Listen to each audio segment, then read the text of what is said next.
Bueno, en primer lugar, quiero agradecerle a Rosa Bermúdez y a Paola por la invitación desde la Universidad del Valle. Eh, la idea de esta presentación es traerles, en primer lugar, como un contexto de lo que es el sistema científico en la Argentina desde una mirada de género, también a nivel de universidad, y por último tenía ganas de contarles, mostrarles algunos datos en relación al trabajo que venimos haciendo desde del programa por la igualdad de género de la Facultad de Ciencias Exactas de la Universidad de Buenos Aires, en relación a generar datos de calidad que nos permitan pensar en las políticas que podemos llevar adelante en nuestra facultad.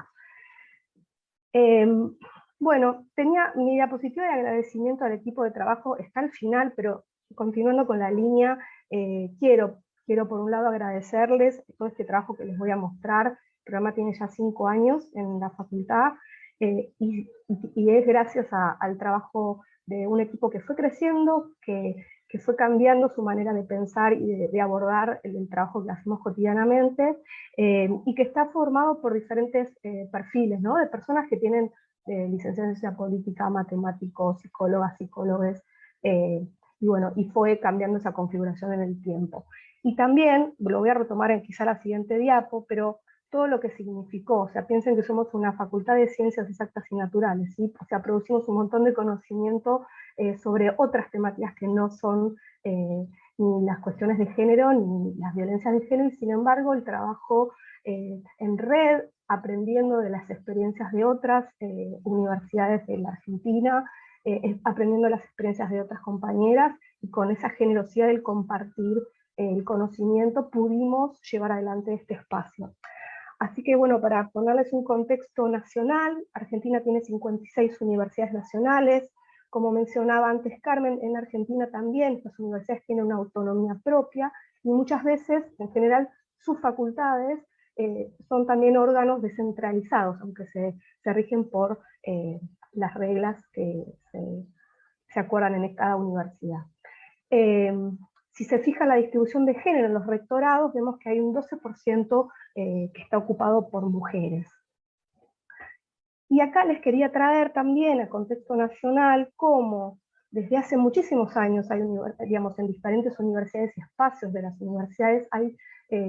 grupos que estuvieron haciendo investigación relacionada a las temáticas de género y también a las violencias de género, y esos grupos se fueron conformando en una red informal que trató de, digamos, de catalizar este trabajo de manera orgánica, ¿no? Y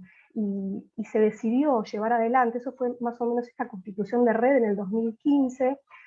esa red decide institucionalizarse en lo que es el organismo que piensa e implementa las políticas universitarias a nivel nacional, que se llama el CIN, y el CIN incorpora, con mucho trabajo de estas compañeras, se incorpora esta red a lo institucional. Entonces en la mesa de las políticas universitarias está operando, digamos, y aportando personas que tienen la mirada de género. Si nos vamos ahora ya a la Universidad de Buenos Aires, es una universidad bastante grande, tiene cerca de 300.000 estudiantes, 13 facultades, un hospital, colegios universitarios, y en particular la Facultad de Ciencias Exactas y Naturales tiene cerca de 6.000 estudiantes, cerca de 800 investigadores e investigadoras, cerca de 450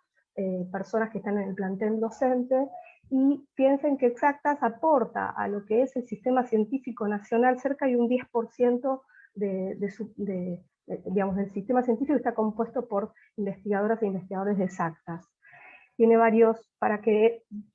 bueno, nada, tenemos varias carreras de grado y de maestría y de doctorado, y para que se lo imaginen, en la ciudad de Buenos Aires, donde está la universidad,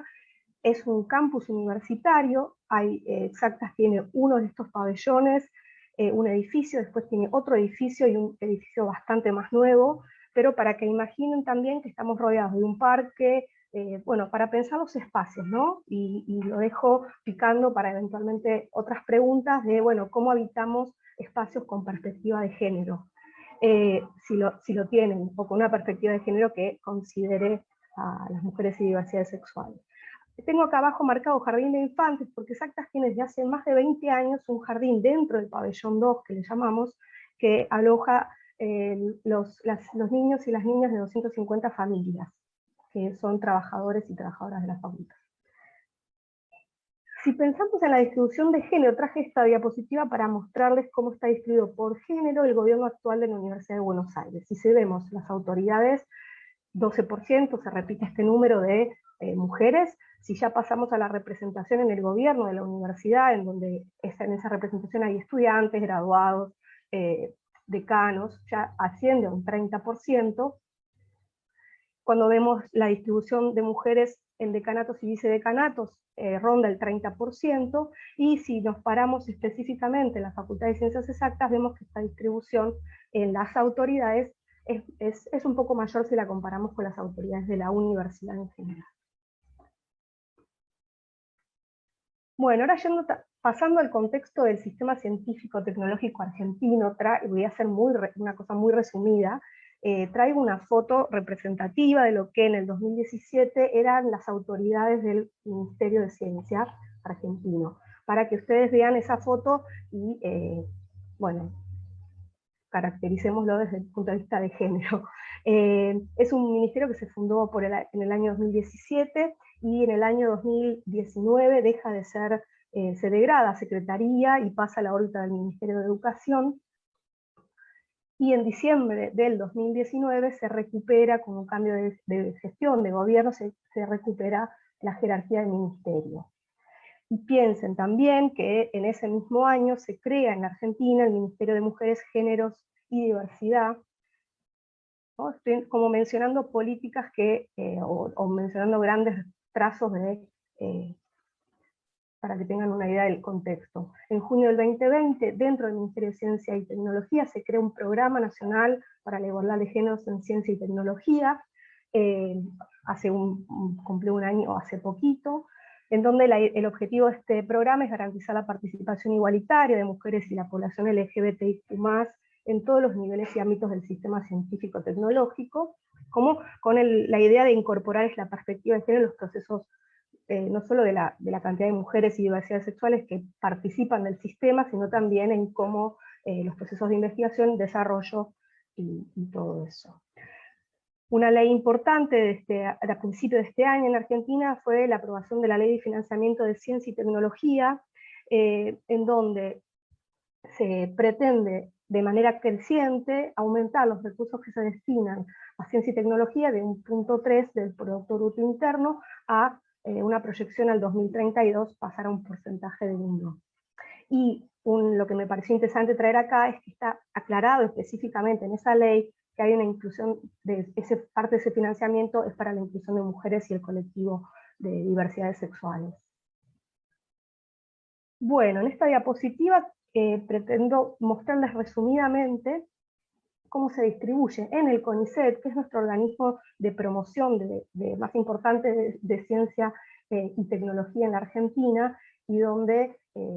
bueno, están los investigadores e investigadoras, becarios doctorales de posgrado, y también hay personal técnico y administrativo. Pero si nos concentramos específicamente en lo que es la población de investigadoras e investigadores, y la proporción de mujeres en esos escalafones, que le llamamos así, de izquierda a derecha es un increyendo en las jerarquías, ¿no? Me imagino que ya viendo la diferencia en las barras se habrán dado cuenta, en donde se tomaron diferentes periodos de tiempo, la fuente es el propio CONICET y la Red Argentina de Ciencia y Tecnología. Justamente la presidenta de CONICET actualmente es una de las fundadoras originales de la Red Argentina de Ciencia y Tecnología, así que es un dato importante, me parece. Y bueno, lo que quería resumir en esto es cómo pasaron 13 años en este periodo y los porcentajes de incremento de la proporción de mujeres en los distintos escalafones fue bastante pequeño, por decirlo. De hecho, miré hace unos días los números que tiene CONICET en su página del 2020 y son iguales, muy similares a los del 2019, como que sin acciones por la positiva, evidentemente los incrementos pueden tardar bastante tiempo, ¿no? Bien. Bueno, en nuestra facultad, ¿cuál es le contaba, ¿no? La distribución de género en el actual gobierno? Bueno, les mostré autoridades un 30%, y para que vean, ahí está, nuestro consejo directivo, que es el órgano de gobierno de la facultad, allá por julio del 2017, saca una resolución recomendando a la universidad que haya paridad en las listas selectivas, ¿no? Bueno, en noviembre del 2017 hay una ley nacional de paridad en las representaciones políticas, ¿sí?, que se regula en 2019, y un poco para mostrar cómo estas normativas, por acciones por la positiva de inclusión digamos, de paridad, pensando específicamente en la incorporación de más mujeres en los órganos de gobierno y la representación, tuvo un efecto en el incremento de estas representaciones.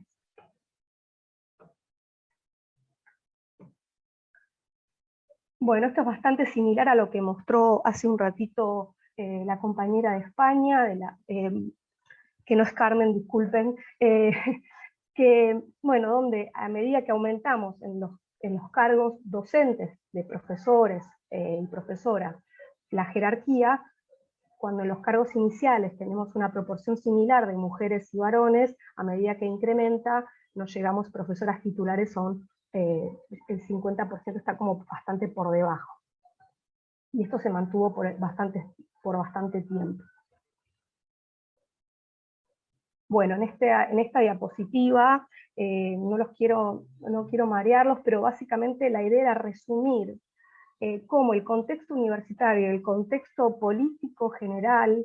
de alguna manera permea y ayuda a que en las universidades se puedan avanzar sobre la implementación de políticas de género. Entonces, acá es 2014 en Argentina, hay un par de universidades que empiezan a pensar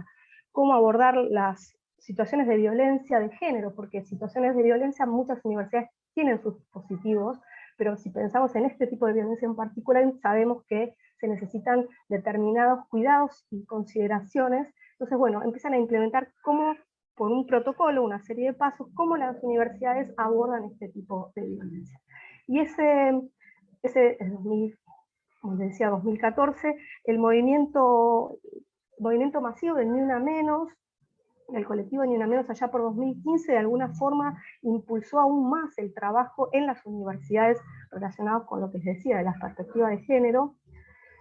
La Universidad de Buenos Aires sanciona, ¿sí?, su protocolo de abordaje de las violencias de género por discriminación, que puede ser por identidad de género, por orientación sexual o identidad de género, allá por el 2015. Y como les contaba, 2015 también se conforma esta red interuniversitaria. En 2016, la Facultad de Exactas crea un programa que inicialmente tiene, bueno, la implementación de este protocolo, ¿no?, el abordaje de las denuncias, las personas que traen una situación de violencia de género o discriminación, pero que después me gustaría retomar, porque estos espacios que surgen, y no nos pasó solo a nosotros, sino que pasó a nivel nacional, para abordar estas violencias empiezan a transformarse en espacios que empiezan a dialogar hacia adentro de la propia universidad, poniendo las temáticas de género más sobre la mesa y pudiendo empezar a permear y trabajar sobre otras cuestiones también que tienen que ver con la transversalización de la perspectiva de género en las políticas y prácticas. Paro masivo de mujeres en la Argentina en el 2017, fines del 2018, como les contaba, se configura esta red en el Consejo Interuniversitario Nacional. Un dato importante para Argentina fue en fines del 2018 la sanción de la ley que llamamos Ley Micaela. Es Micaela García, es una chica que fue un femicidio, asesinada, y a partir de esa ley y por todo lo que puso, digamos, volvió a poner sobre la mesa las dificultades que había en la capacitación que tiene el Poder Judicial, los funcionarios públicos en relación a las temáticas de género. Bueno, es obligatorio hoy en Argentina que los funcionarios de los 3 poderes del Estado se capaciten en cuestiones de género. Y eso fue tomado por las universidades, adaptándolo también como una normativa, bueno, que en las universidades también haya capacitaciones que sean obligatorias para todos los estudiantes, para toda su comunidad, ¿no? Así que bueno, en ese contexto, Exactas, en 2019, antes de que la Universidad de Buenos Aires lo apruebe, pero bueno, la facultad lo lleva adelante, hicimos unas sensibilizaciones que después les voy a contar, obligatorias, que generaron bastante controversias y fue interesante para entender cómo abordar los temas en nuestra facultad. Entonces, como el principal, uno podría decir, desafío de estas unidades, como decía, ¿no? Que empiezan, por lo menos en Argentina, trabajando más que nada las violencias de género que suceden en el ámbito, en las relaciones laborales y académicas en la universidad, empiezan a ampliarse, y como gran desafío es cómo colaborar y estar activamente trabajando en la promoción de la transversalización de la perspectiva de género en todas nuestras políticas y prácticas. Como les contaba, en 2015 la Universidad de Buenos Aires sanciona esta herramienta de protocolo. Piensen, Exactas tiene aproximadamente entre 25 y 30 casos anuales de situaciones de violencia que se abordan desde este programa. El año pasado tuvimos la posibilidad de adaptarlo a la virtualidad, se hacen entrevistas y no dejamos, digamos, de recibir y acompañar a las personas. Entonces uno de los objetivos, que es ¿no? La recepción de consultas y denuncias. Nuestro segundo objetivo como programa es, bueno, cómo trabajamos la sensibilización de nuestra comunidad. Esta foto es nuestra aula magna de uno de los edificios, de uno de los pabellones, en donde están sentadas cerca de 450 personas, asistiendo a esta capacitación obligatoria en temáticas de género que se hizo se hizo durante el segundo cuatrimestre de 2019.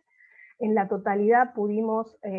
aunque no asistió la totalidad de la comunidad, fueron 4.000 personas, nos sirvió como estrategia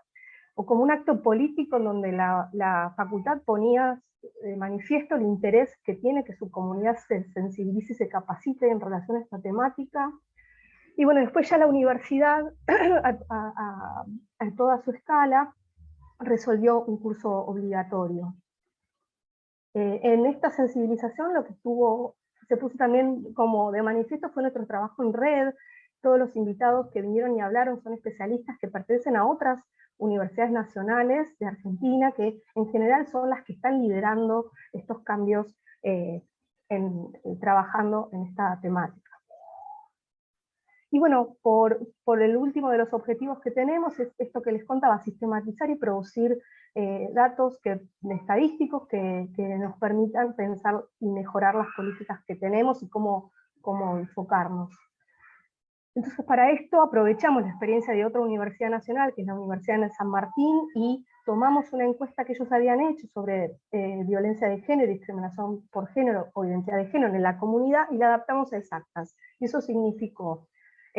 mejorarla en cierta forma, porque lo que nosotros queríamos era garantizar que las personas respondieran una única vez y que esas personas fueran miembros de nuestra comunidad. Entonces, bueno, se utilizó un sistema que permitía eso, y participaron cerca de 2.200 personas, que llega como hasta el 10% de nuestra comunidad. Y el objetivo principal de esta encuesta era, por un lado, producir los datos, o sea, conocer sobre las situaciones y cómo se manifestaba la violencia y esta discriminación en el ámbito universitario, porque, bueno, hay varios mitos, ¿no? Bueno, la universidad es un espacio donde estas violencias no ocurren, bueno, ya seguramente estoy en un entorno en donde lo conocen a ese mito,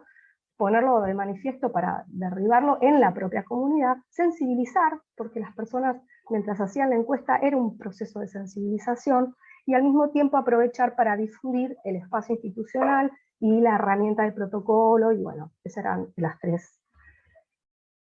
Voy a resumirlo, son 3 diapositivas que siguen, en donde están identificadas y numeradas de menor a mayor intensidad los diferentes tipos de violencias que se relevaron. Entonces van desde comentarios sexistas o que descalifican y subestiman, uso de lenguaje sexista, dibujos, grafitis de naturaleza sexual que incomoden, limitación para acceder a algún servicio o beneficio de la facultad o de la universidad, sobrecarga de tareas o sea, todo esto por la condición de género o identidad de género, o orientación sexual, violencia o maltrato explícito, bueno, cartas, voy a ir rápido sobre esto, comentarios no deseados acerca de la vida sexual de cada quien o su orientación sexual, miradas molestas, saludos incómodos, propuestas o pedidos de citas en espacios institucionales a proposiciones inadecuadas de tipo sexual, contacto físico no deseado, y la necesidad de cambiarse, ¿no?, de clase de oficina por estas situaciones de acoso sexual. Bueno, verse obligado a realizar favores sexuales, sentir temor o limitación a circular por algún espacio de la facultad, recibir amenazas, presiones, ¿no? Bueno, violencia, maltrato físico, amenazas, castigos y violaciones, ¿no? Forzamiento a mantener relaciones sexuales. Entonces, de este listado de 17, 18 violencias que relevamos, cuando miramos la población que participó de la encuesta según su género, podemos ver que hay cerca de un 54% de mujeres que contestaron la encuesta, y un casi 45% de varones que lo hicieron. En otros, la categoría otros, que es de un 1.2%, se identificaron aquellas personas, digamos, están aquellas personas que no se identificaron ni con una ni con la otra categoría que relevamos, y fue para nosotros una sorpresa porque teníamos una hipótesis de que la participación de mujeres iba a ser mucho mayor, o que los varones no iban a participar tanto, y fue interesante una alta participación, y por ende nos permitió que el análisis de la encuesta sea mejor. Es una encuesta con la aclaración que no tiene potencia estadística por cómo fue diseñada, pero que de todas maneras es un inicio, ¿no?, de empezar a indagar y a pensar cómo relevar y generar datos que tengan ya sí potencia estadística. Cuando analizamos, caracterizamos la población encuestada según el rol, y les pido que se enfoquen en el panel de la derecha, participó cerca de los que respondieron a la encuesta, el 40% fueron estudiantes, cerca de un 20% docentes, cerca de un 40% graduados, y el personal administrativo y de servicios, que nosotros en la Universidad de Buenos Aires llamamos no docentes, cerca de un 4%. Y si vemos en la población real que tiene la facultad respecto de sus estudiantes, este sería el 100% de sus estudiantes, podemos ver que participaron en la encuesta del 18% de ese estudiantado participó en la encuesta, un 32% del plantel docente participó de la encuesta, casi un 10% de sus graduados, y cerca de un 20% de no docentes. Estoy haciendo como redondeando así el número, pero bueno, ahí están los números precisos. Cuando quisimos ver cómo estaba caracterizada la población según la edad de varones y mujeres, varones y mujeres, y hago un asterisco, la categoría otros la dejamos de incorporar en las presentaciones, porque es un número bajo comparado con el resto, y por cómo la relevamos nos dimos cuenta que habíamos podemos decir que nos equivocamos, por supuesto, y que podemos hacer esa equivocación en el sentido de relevar mejor a la comunidad LGBT y de las diversidades sexuales para futuras exploraciones. Y además porque en algunos casos, no en este gráfico, pero expone somos tan pocos, es una comunidad pequeña, nos conocemos mucho, y hasta puede exponer a la identidad de las personas, ¿no? Entonces en ese sentido se reservó. Bueno, vemos que varones que están en violeta participaron, esta es la distribución de participación, lo mismo que de mujeres.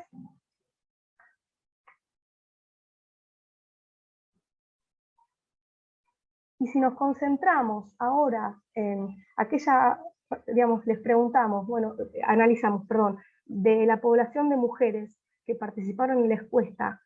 qué proporción había respondido que vivió al menos alguna de las violencias que relevamos, vemos que el 67,8% de las mujeres participantes de la encuesta vivieron al menos una de esas, comparado con el 31,7% de los varones. que participaron en la encuesta. Y acá sí está caracterizada esa vivencia en relación a quienes no se identificaron ni como varones ni como mujeres, y esa proporción es de un 42,9%. Recuerdo que en algún momento, por cómo era la inversión casi simétrica de los datos, acá pensamos que había algún error y estábamos copiando mal, pero bueno, es así la percepción. Género de quién ejerció la violencia. Cuando le preguntábamos a las personas esa violencia, quién la había ejercido, el 77,5% de esas violencias fue ejercida por varones, un 12,2% por mujeres, y acá identificaron en la categoría otros a un 10,3%. Y acá es algo que debatimos bastante en el equipo de trabajo, ¿no? Bueno, ¿qué significaba que alguien indicara a otros, ¿no? Y entonces ahí no sabíamos, quizá tenemos que pulir más la pregunta, porque tiene que ver quizá que sea un grupo, que sea alguien que no puedes identificar, bueno, ¿qué significa la categoría otro? Nos queda pendiente. Bueno, y en este gráfico, lo que nosotros analizamos fue qué proporción de violencia, de las violencias relevadas sucedió entre estudiantes, ¿sí? Que era un 39%, había una relación docente-estudiante, cerca de un 28%, o el vínculo era laboral, ¿sí? Y nosotros teníamos también una hipótesis que la compartimos con compañeros de otras universidades, donde uno a veces a priori pensaba que la violencia más mayoritaria o preponderante iba a ser la de docente-estudiante, y sin embargo no es, digamos, una de las mayoritarias es la de entre estudiantes. Bueno, este gráfico no pretende asustarles con la cantidad de barras que tiene, pero quiero mostrarles una comparación entre, acá están agrupadas las diferentes violencias que relevamos, la cantidad, bueno, acá tenemos la cantidad de varones que indicaron haber vivido en las barras cada una de las violencias. Vemos que las violencias más preponderantes son lenguaje sexista o discriminatorio, imágenes de contenido ofensivo, ¿sí? Y bueno, después están indicadas las otras, pero cuando analizamos qué pasa con las mujeres, vemos que las mujeres reciben una gran cantidad de comentarios que descalifican, subestiman o menosprecian, las miradas insistentes, intimidatorias, ¿no? Saludos incómodos y sexistas. Tengo 2 niños que me empezaron a gritar en la oreja, pero ya se están yendo. Y el temor a circular, ¿no? Entonces pensamos, qué diferente ser varón o mujer, y no estamos considerando las identidades y diversidades sexuales, el tránsito por la universidad cuando tenemos, digamos, la cantidad de comentarios que nos descalifican y nos menosprecian, y también el temor a circular. Fueron 2 de las violencias diferenciales entre las poblaciones. Y estos es uno de los últimos gráficos, y quiero como cerrar digamos, trayendo qué importante fue para el sistema, digamos, para la universidad el trabajo en red respecto de estos temas, y entonces es uno de los objetivos que seguimos poniéndole mucho énfasis en el trabajo de las redes interinstitucionales y también adentro de nuestra propia facultad. Y bueno, y acá son las personas que construyeron y construyen día a día el programa. Así que bueno, muchas gracias.